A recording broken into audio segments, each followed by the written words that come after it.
Hello again. Welcome back to European Autocraft Studios with our 944 Turbo project here in Naples, Florida. Uh, we have just a few more things to tidy up on this car. As we mentioned last week, we have this door.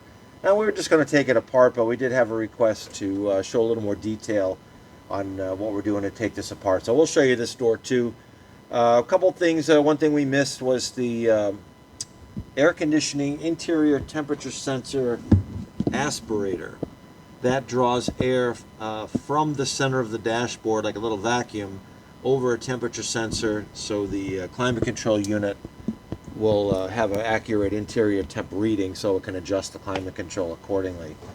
That motor will come out. There's a hose that's already been taken out, so we'll get to that. It's only a couple bolts.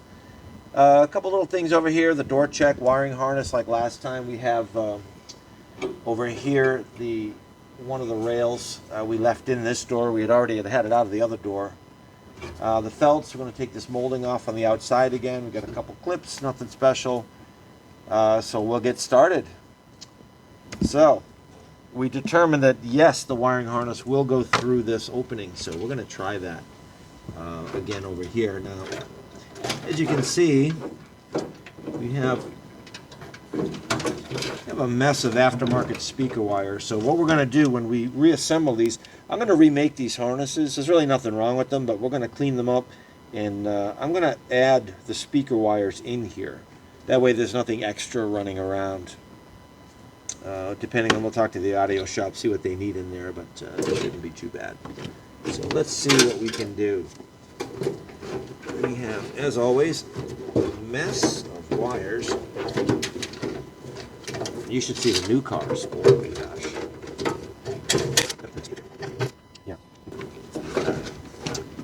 And just feed this. There's actually like a little tunnel that goes diagonally downward, right from here down to here, and it makes it fairly nice to get these out. Get this little booty out of the way. They both won't fit at the same time, so there we go. Mr. Booty. Normal repair work, you're not taking these harnesses out, but that's why I'm a little rusty at this. We'll send one down first. You know, if I had taken the door check off first, I could open the door a little wider. Why make it that easy? Alright, they survived the trip. Okay. A little corroded up, but they'll be alright. And an antenna extension. No idea how that got in the door. But we don't need it. So, there you go. Alright, there's our door lock actuator. We discussed that last time with the switches in it for up and down. What should be speaker wires here. These go up through the door for the mirror, for the power mirror. I know we discussed that at one point. We'll know where they all go back in. We use a special tool to pop these out. Pretty simple stuff. Maybe we'll do a little fixing up here and there. But these will all be nice and fresh when they go back in. We'll clean them up nice. All right. That's that. All right, cable stays in here. There's one up here.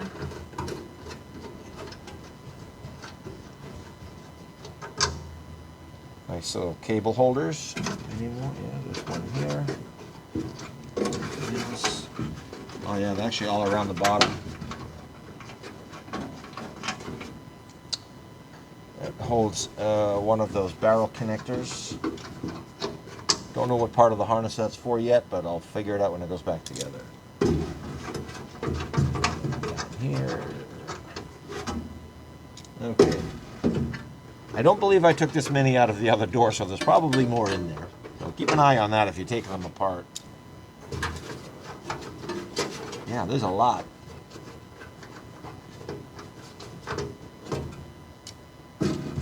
That it? Nope. All right. We'll be doing a search in the other door again, I'm sure. Okay, that feels about it. And a broken one. Okay. All right, a little captured nut for the door handle. There's 4 holes, but only 2 are used, and we only have 1 nut, so we'll have to be getting more of those. What else do we have over here? While I'm here, I guess we'll take the door check out now. That was 5mm. I don't like the ratchet wobbling around in there because it just makes the Allen head bolt a little looser for next time. Luckily, we're not putting a lot of force on it, but we try to keep it square, and sometimes I lose my way. There's a little bolt for that. Get a little bit more room. I didn't bring my hammer over here, so we're going to try this without tapping them in place. Oh, that was easy. These are so shallow.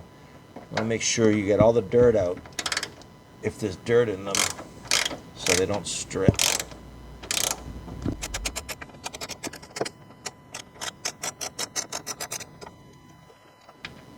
Yeah, blue Loctite. These get a lot of activity, you know, with a lot of spring tension, so apparently they use the blue Loctite on there to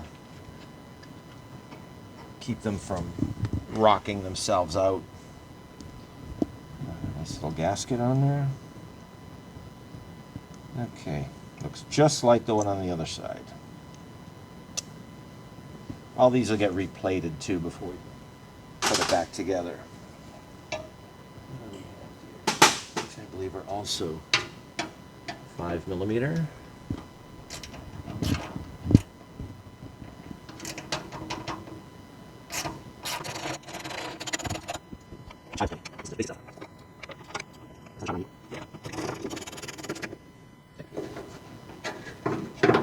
Okay, one worn out door check.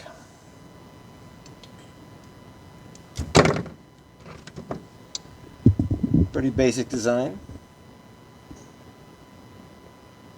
Later on, we're going to take you for a shop tour and show you some of the cars we're working on. We have some cars that were flooded, we had mentioned, out there that we're working on.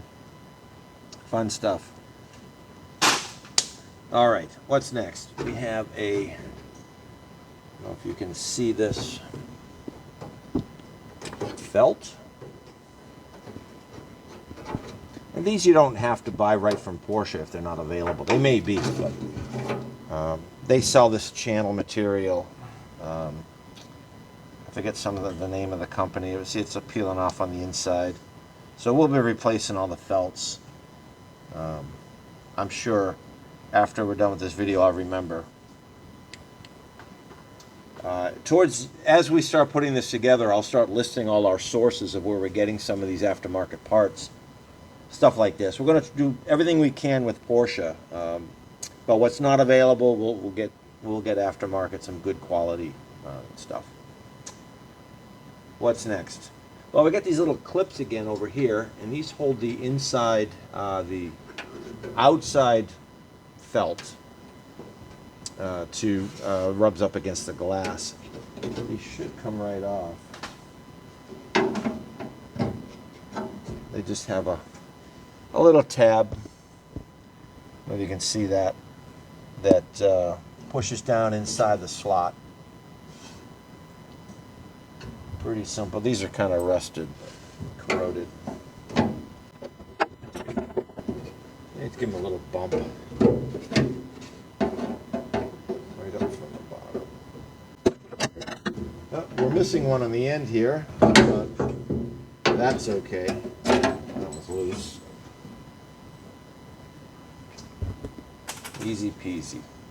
We got a little plastic inserts for the door panel. Let's must have left that one in the other door. I don't remember this. But you get the idea. Normally you wouldn't be taking these all apart, but we are going to strip this and make sure everything gets painted fresh. That's just a little plastic nut for the screw. This is where the door pocket goes, so that would screw into the door through the door pocket. All right, what's next? A little garbage in there. I'll have to show you that. Let's take the this rail out. This is pretty simple. There's no felt inside this. That's already been removed. But there's a Phillips screw straight down. Really nothing crazy here. You can see it pretty plainly when you open the door, or gut the door, I should say. Okay, so we the one Phillips screw there, and we have a little bolt up here. It's a 8mm head. Find the socket. Yes. And that just goes up right here. I'll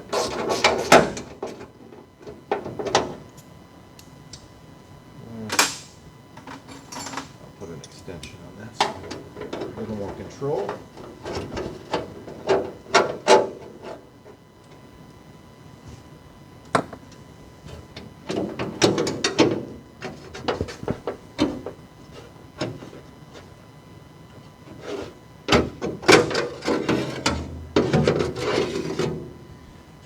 There we are. The Phillips screw was just in the bottom when it sat in the hole. Just this little tiny 8mm head. Looks like a, I don't know, 4.8mm maybe bolt.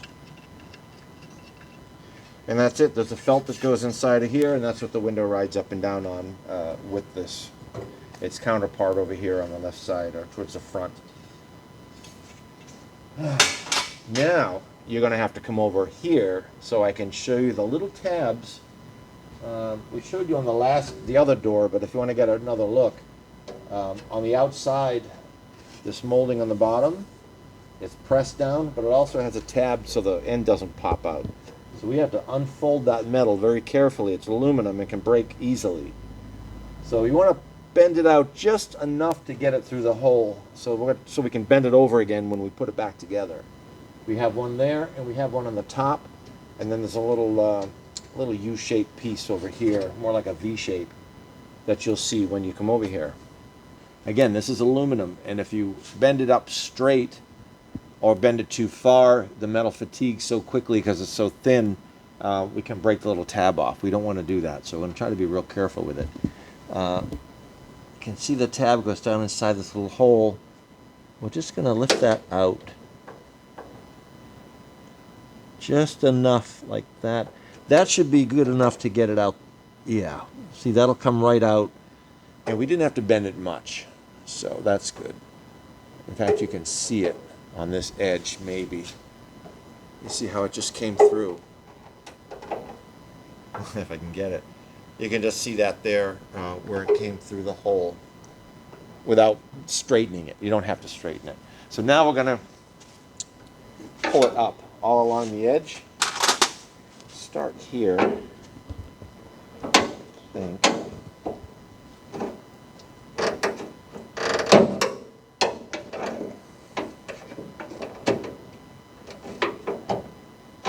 It's pretty malleable. We should be able to. Oops. There we go. It'll have a bow to it when we get it off, but it'll straighten out pretty easily. There we go.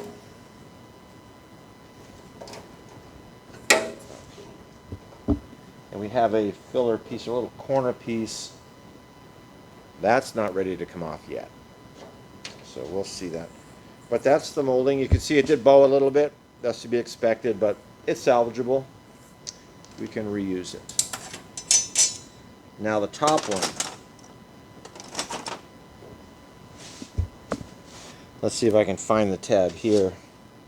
Okay, I found it. It was buried under some of this glue here, And it's the same thing, only it's going up instead of down. So we're just gonna give that a little bit of... Okay, well that didn't take much to break. It broke right off. And you're a witness. I didn't bend it that far, but obviously too far. Okay. Well, we'll see if my fabricator can weld a little tab on there. If not, we'll be looking for a new piece. Because if you don't,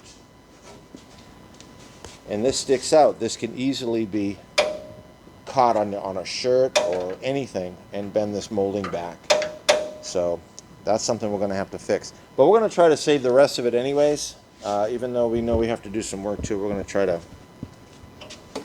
keep that. That's kind of a bummer. I don't know why, unless it's been off at one point before and it was bent too much. There we go. That's what happens in the car world.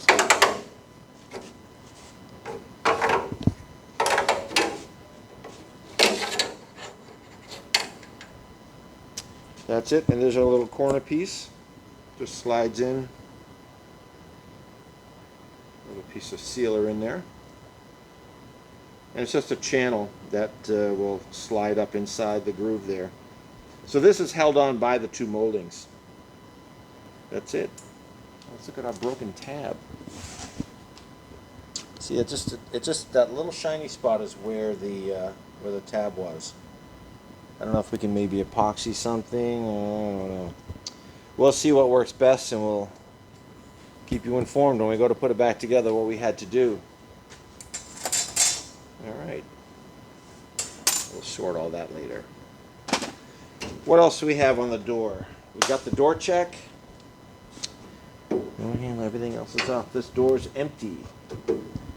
We do have the striker plate to remove. So, all right. So pretty simple striker plate, and we got the vent, the body vent here. They're kind of loose, anyways.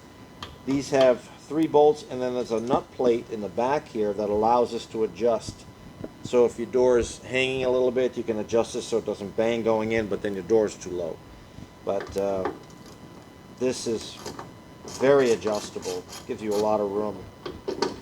Getting a little wind noise, or if the door's not closing all the way, you can pull this in just a little bit. Make sure it's level.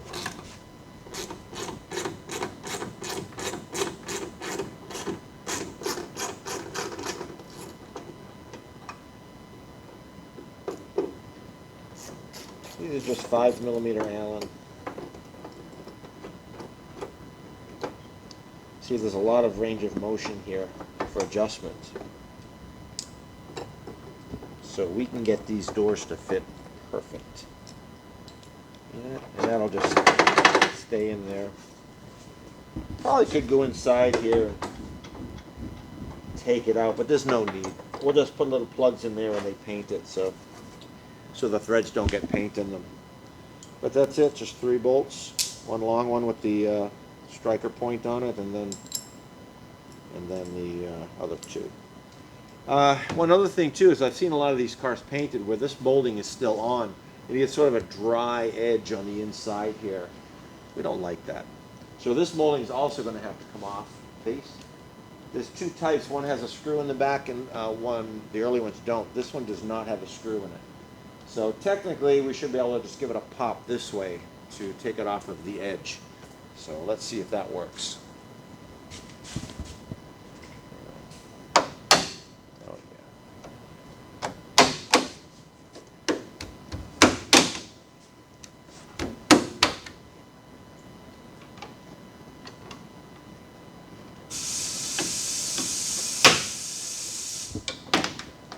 We can avoid breaking anything else today.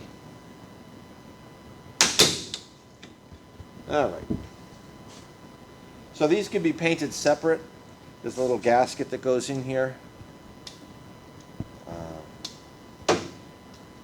That gasket is dried out. I don't know if that's available separate. Could be. Should be. Yeah. So we're going to get new seals for that. These, if you look at the shape of them, it's pretty obvious how they work. They go in, they drop in through the hole over the stud, and then you jam them with the taper here. It jams itself with friction. Probably got to need something a little stronger than this to get them out, or not. Again, this isn't something that we do as a regular maintenance, and right now I don't have a body shop, so we don't do this kind of work. But I do want to get it prepped for the body shop, and obviously these are a lot easier than I thought to get out. So we can have a nice clean paint job without taping up all this stuff and then have a dry edge. Should come out much nicer. Plus it'll get painted without the windshield in. And again, I forgot to get the windshield guy here. He's been so busy, I just didn't call him back yet. I had forgotten that.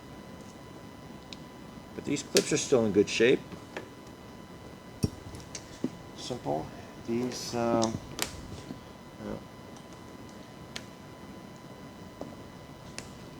this has a little edge on each side that goes down inside the plastic and catches. So this will,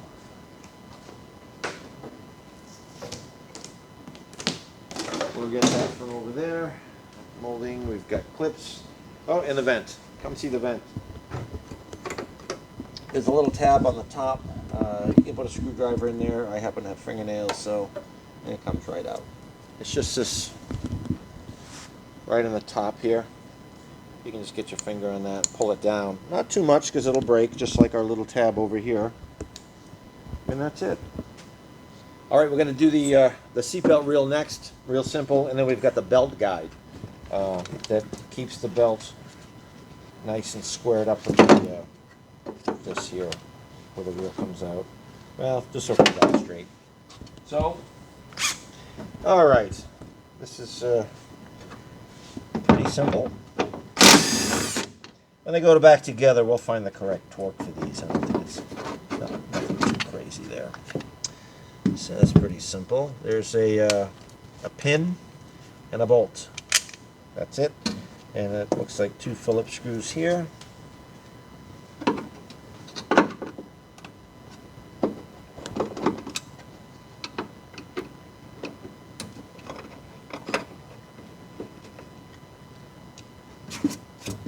Nice. This little expansion tank, actually I don't know how big it is. We'll see how big it is. Looks like just a couple of hoses. This one.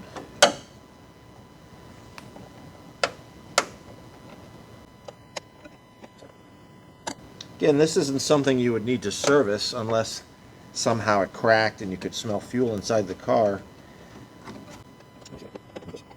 Ooh, that's a small screw.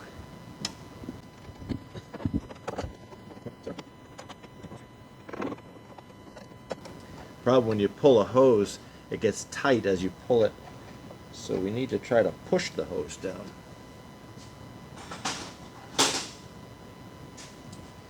Just need a bigger screwdriver, that's all. Yep. There we go. Got it.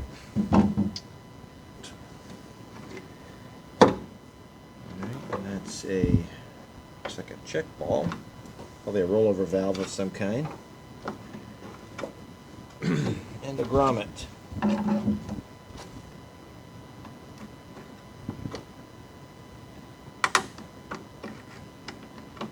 We're going to strip all this insulation off. We're not going to be able to save it all over the car. So that's, I'm not going to bore you with that. We're going to have to soak it with something to loosen up the glue, because we want to clean this up real nice, if nothing else for some really cool pictures of a car that's been completely stripped and clean. Yeah. Just a little rollover valve. Oop, I want to bend that. It's important this goes in the right way. verify all that. All right, one more hose. I guess I'll try to take this off here.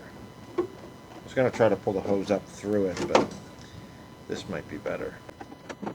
So this is way up here, so all the air on top of the fuel tank, when you fill the fuel tank,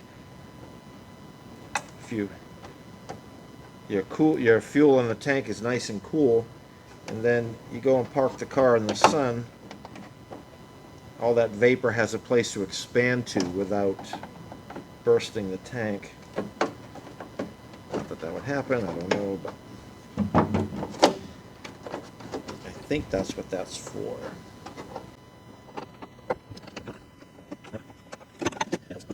So we have an advantage here because we're videoing everything.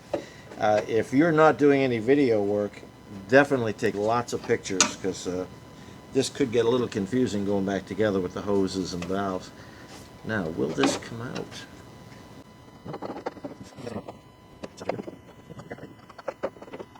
A little persuasion. Hopefully we don't crack it.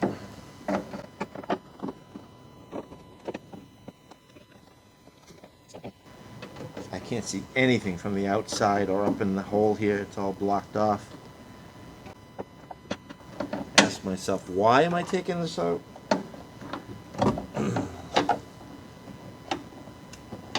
Because I want to.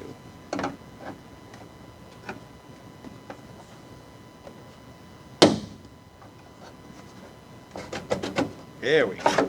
Look at that. Now there's some engineering. Fantastic. Okay, so our little expansion tank is out. What else? We have sunroof drains. Well, I guess we got one in the front here. That's easy enough. Let's go this way with it. Yeah, a little bigger on that end. A little bigger. Bigger on that end, so pull it out that way. And this one,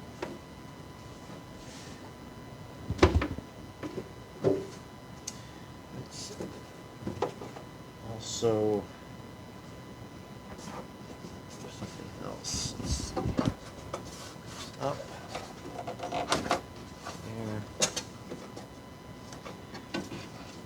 Well, that's tucked nicely in there. Look at that.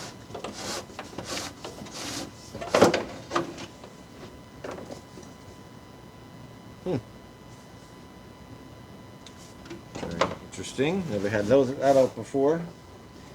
And this one goes right down in. There's a clip, you may have heard it just fall. There's a little clip that locks this in place so it doesn't pull back up through the hole. We'll get that from underneath the car. It just popped off. Insulation. This we want to save. That will save. Fancy insulation.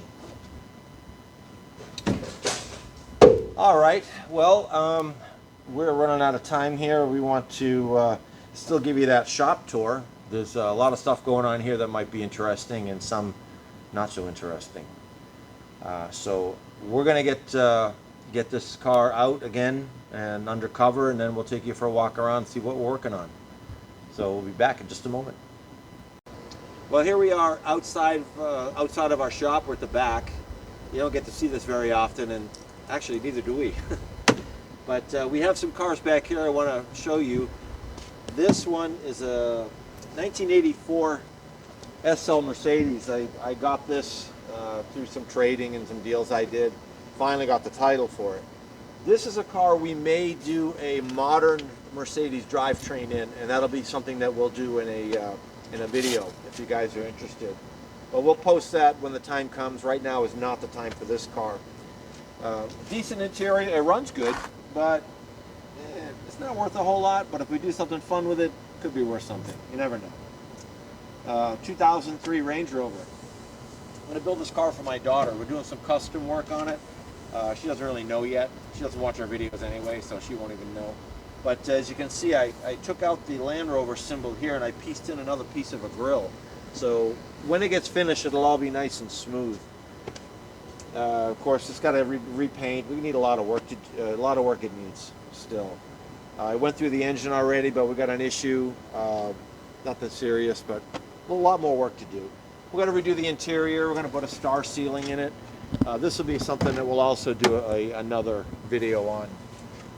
These are some of the things I said we'll be doing more in the future. So there's two of them right there. This is a 4,000-mile police interceptor. It's been sitting a long time, but it got somewhat restored. They painted it, sort of cleaned it all up, and it looks good. Got flooded, water up to here, salt water. So this 4,000-mile car is now scrap. Water filled up the engine, everything. The only thing left, I think, is maybe some parts, hood, some parts you could use. But we're waiting to see what happens with the insurance company, FEMA, and everything else on this. He's a good customer. He has Porsches. That's why I let him put the car here. He had to get it out of his yard, out of his garage. So we're not doing anything with this, but that's what's going on here. Sad. Could have been a decent car. Speaking of floods, 2013 C4S 911. This car got salt water flooded up to the bottom of the seats. Although the car was totaled, the owner wanted to keep the car because he really likes it. So we're going through the car, pulling the interior and replacing wiring harness, control modules. We're going to have to do wheel bearings, brakes, everything. But come take a look on the inside. We spoke of wiring harnesses on a modern car. Here we are. The car is still fairly clean inside. We don't see any salt corrosion yet. But the control units that were connected, as you can see the connector here, I don't remember what control module, we'd have 4 or 5 of them out. The crash sensors are I'm replacing, but this whole harness is going to have to come out because we can't replace these connectors, and the salt water can wick up inside the insulation. So even if we do try to save them, they're going to be shorter because we have to cut the wire back so far. We don't want to risk it. It'll be getting a wiring harness for sure. We're taking a lot of pictures as we come apart, so maybe we'll post the pictures on the website so you'll see what we have to do. But this is a nice car, real low mileage. It's a shame it got wet, but fresh water we might be able to save, but salt water, everything's got to be replaced. The carpets are still good. I think the bottom of the seats, the seat motors are damaged. So we'll look into that as we get to that point. This Moke. These are a big seller down here in Naples. It's a Moke, Moke America. These been around for a long time, but now Moke America took them and made them all electric. They used to have gas engines in them. Other countries had them. I don't know if we ever saw them here. So this is fairly new. It's a 2021, and this got salt water up to here, right up over the edge. So we lost the power steering motor. Batteries, I'll show you we have inside some of the batteries. We're going to try to save it. Wheel bearings again, everything from underneath the car. Not sure how far we're going to get on this one. It has an electric accelerator pedal, things like that will probably have to be changed. We're supposed to be a Moke service center, but paperwork hasn't come through. We don't know what's going on. They're very disorganized at the moment while they change over different ownership. So that's a whole different story. 1969 280 SE Cabriolet. Awesome little car. This car got flooded up to the dashboard. You know, come and see this. This is kind of interesting.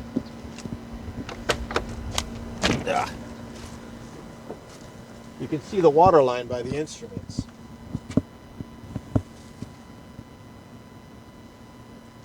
It also smells like the Gulf.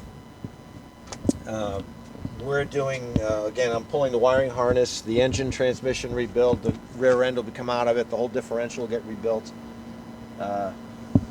Suspension, wheel bearings, all of that has to get redone. This came from a body shop, a local body shop that's going to be restoring the body and sending the interior out. So we're mainly responsible for the drivetrain. So we'll be getting on that real soon. Again, more pictures of this we'll probably get up on the website and help get this car restored. So that's it for the stuff back here. We have one more car over here. MGB. We're getting some electrical work. We already pulled the engine and transmission. We've got to rebuild the transmission. Nothing special. Simple electrical stuff. Small British cars, it's sort of like a plague of some kind of illness that we have. Anybody you see that drives a British car has this illness. We just love them, and it's a real problem. That's okay. Volkswagen bus. This is I believe it's a 1972. I never really confirmed the year, but it's a Brazilian bus. So it has electronic ignition, twin Solexes, alternator in place of a generator, but it still looks like a 50s bus or a 60s bus. Pretty interesting. We had a little bit to do on this. It's a few drivability issues, nothing serious. Steering wheel shaft is the wrong one. I don't even know what size we're going to do there. I don't know what that's all about. We're still investigating that because it's a big hole in the steering wheel and a small hole in for the shaft. So the shaft is small, the steering wheel is too big, but it's a tapered with a Woodruff key instead of the splines. So we're doing a little research on that. All right, what else do we have here? I think we did this one before, this 1970 SL Mercedes, SL 280. Full interior. I have an injection pump coming back for that, having the wood restored, and all the chrome and things will be polished. This car has air conditioning that we're going to restore as well. Right now the AC unit is out. We're going to restore the air conditioning unit. The clock is out getting restored. Door panel trim, all that kind of thing. So this will be a nice daily driver. The paint is still quite original and looks pretty good. A couple minor blemishes, but not worth repainting. It's too nice the way it is. And we have some shelving for the parts for the SL and for the C4S you saw out there that was flooded. Let's see here, 65 Corvette. A lot of work on this car. We did some little bit of electrical work. Got the air conditioning working again. Transmission wouldn't go into second gear. Fixed all that. Had the transmission out. Not too much going on with this one. Saved this one from the flood. This would have, if it was home, it would have been flooded. So now he doesn't have a garage. So we're keeping the car until he has a garage. 64.5 Mustang, really nice car. Restored beautifully. 64.5 convertible. That one is getting a hydraulic clutch update. So we have the transmission out and we're putting a hydraulic throw bearing in it with a hydraulic slave cylinder. So we'll have an easier clutch. Clutch is pretty stiff, and the owner of that car just doesn't want to drive it. His leg is going to be huge. So that's all that's here for, and some minor updates with headlights. 914. Yeah, we're not talking about the 914. We'll just move on. 77 turbo, still not done with this engine. Been working on that for a while, but we got other things going on, and he's been very patient. He doesn't need the car, so we're trying to get some other work done in the shop before we get back on this. 51 Chevy truck. Car came in just as you see it. We put it up on the lift, and it left there. I got boxes and boxes of parts. That we're going to be doing a video story on. We need to make it run and drive. It's been lowered. You can come over here. It's been lowered. It's got airbags. A lot of custom work. We're going to just get it so everything functions, mount a few things, drive it, sort of proof of concept, and then he'll be back once he knows he likes everything where it is. It'll come apart, or we'll rearrange things, and then it'll go to the body shop. But for now, we just need to get it running and driving. The engine's in, it's been run, but it's sort of been taken apart. It's not done. There's no torque converter, but the transmission is in. So everything's been tested fit-wise, and I know the engine runs, so I don't know what we're going to find when we go there, but you can watch as we go along. This here, let's see what we got here. These are the control modules that were in that 2013 C4S Porsche. As you can see, oh, there's a transmission module. The salt just ate everything, and as you can see, the salt water is so conductive, it actually was able to conduct enough current to blow a hole in the connector. So this is the kind of stuff you see with salt water. Don't buy a car that's been under salt water unless it's been renovated the way we're doing it. Bose amplifier. It's probably not amplifying much anymore. That's a real mess. And it won't stop. If we wet this, it'll start that whole corrosion process all over again. I need some salt. Parking aid module, that's gone. We also took out the crash sensors for the airbags.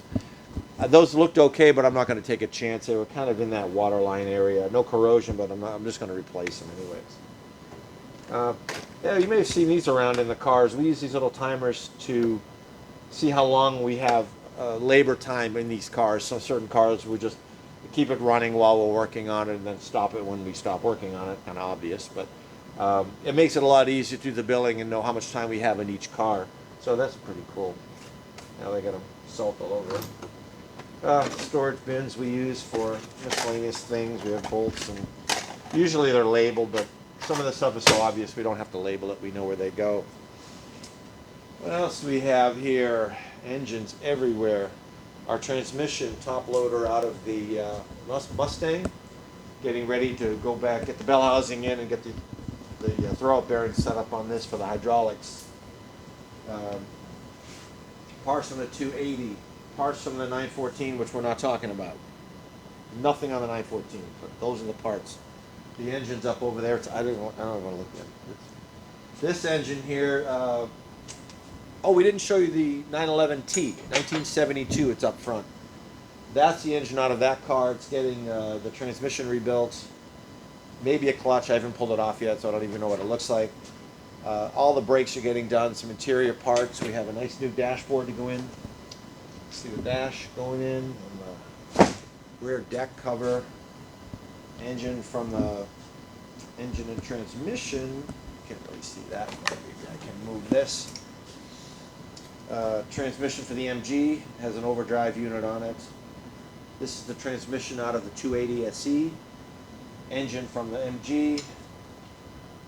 You know that is. Transmission from the 944. And a whole lot more. But that's the shop tour for today. As you can see, we're just inundated with work and way too much stuff. A lot of stuff. But still trying to get organized, a little at a time. We hope to be getting into a new building sometime soon with body shop, full service, body shop, restoration, everything. That's our goal. But until then, we're here. And appreciate you watching and watching us as we go through our 944 Turbo project. There'll be more next week, so please like, subscribe again and again. Get the notifications and pass them on. We appreciate it very much. We'll see you next week. Finish up the door. I think the door's done. We're going to finish up the little bits that have to come off and possibly going back to some wiring diagrams. So stay tuned next week. Well, come back and tune in next week. We'll see you then.